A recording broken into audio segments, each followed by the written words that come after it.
बहू के शरीर में खाना लगता ही नहीं।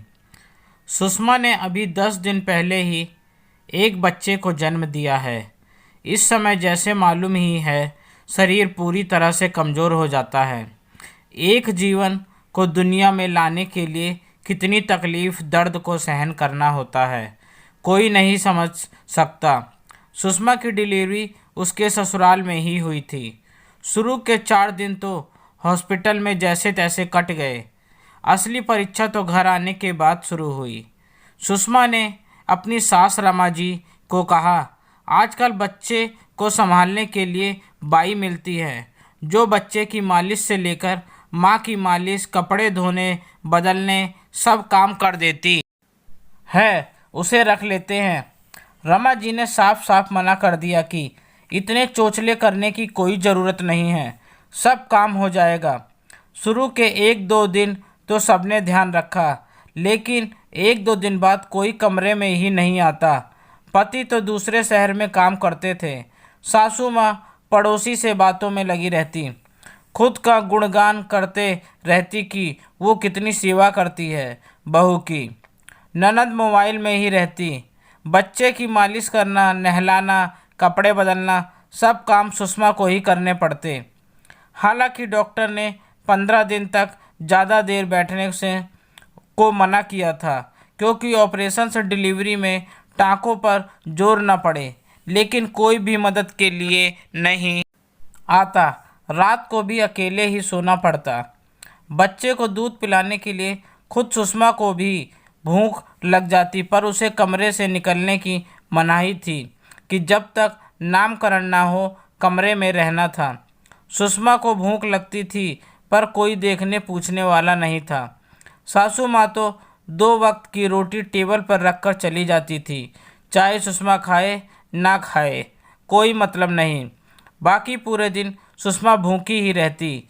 खाना खाते वक्त बच्चे को भी खुद ही गोदी में रखकर खाना खाना पड़ता। सुषमा को ठीक से सारा संभाल नहीं हो रही थी, जिससे वह और चिड़चिड़ी हो गई। न रात को ठीक से सो पाती, न भूख मिटती। एक दिन सुषमा के पड़ोसी, जो उसकी दोस्त थी, मिलने आई। प्रिया ने कहा, सुषमा, मैं तो बच्चे के जन्म के बाद बहुत मोटी हो गई थी, तू तो और कमज़ोर हो गई है। सुषमा की सासू माँ ने कहा, अब सबका शरीर एक जैसा तो होता नहीं। मैं तो दिन भर पीछे पड़ी रहती हूँ, लेकिन ये खाती ही नहीं। अब तुम ही बोलो, मैं इस उम्र में बहू की सेवा में लगी हूँ, तरह तरह के पकवान बना बना के खिला रही हूँ, तो भी शरीर को नहीं लगता इसके। लोग तो मुझे ही ताने देंगे कि मैंने कमी रख दी सेवा में। सुषमा की आंखों में पानी आ गए कि दिन में बस 2 रोटी दी जाती है, उसे पकवान कहते हैं क्या? प्रिया ने सुषमा को एक नंबर देते हुए कहा, मुझे सब पता है इस समय कितनी भूख लगती है, और तेरी सास का स्वभाव भी पता है, इसलिए इससे अच्छा तू अपने बारे में और बच्चे के बारे में सोच।